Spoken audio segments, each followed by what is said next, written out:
barobar fazilatli qilib qabul qilinadi. Madina Munawvara qanday bir shahar desa, qo'lingizni bu joyda turib Robbingizga ochib, ey Allohim, mana shu hojatimni menga ber desangiz, mana shu duoingiz Allohning dargohiga ming barobar tezroq yetib borishlikka imkon beradigan bir shahar. Mana shu Masjid-i Nabaviy hozir kiradigan masjidimizning ichiga kirib, bir marotaba Allohni rozi qiladigan bir amalni bajarsangiz, ming barobar fazilatli qilib yoziladi. Bitta o'qiladigan namozingiz boshqa joyda o'qilingan 1000 rakat namozdan ham fazilatliroq bo'ladi.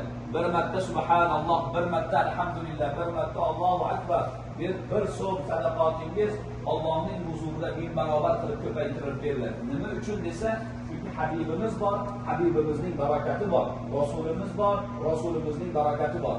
Sizlar hoji ota-onalarimiz Madina Munawvaraga, Rasul akram sallallohu alayhi vasallamning dargohiga, Payg'ambarimiz sallallohu alayhi vasallamning shahriga, eng muqaddas bo'lgan makonga xush kelibsizlar.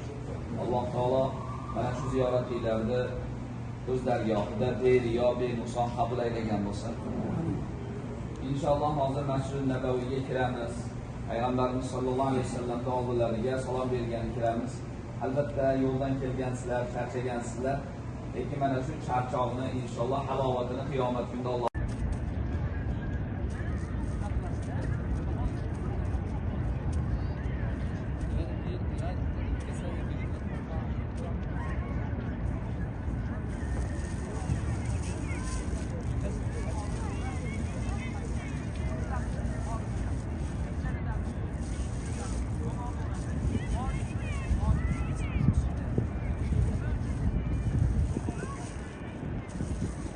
Madinada qolaylik deb tursa, biz Rasulullohning gapini ustiga gap gapirib qo'ydik.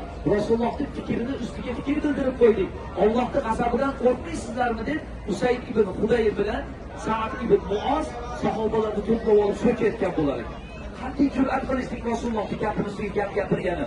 Alloh g'azab qilmaydimi o'zini Habibullohning gapini ustiga gap gapirganini deb so'kib qo'yganidan Rasululloh sovutini kiyib chiqib kelsa, sahobalar hammasi yuzlari nima mahzun holatida, ya Rasululloh uzr so'raymiz deyish kerak. Uzr so'raymiz. Agar sizning fikringiz Madinada qolishlik bo'lsa, aytingiz, itoat qilamiz, Madinadan olamiz deydi.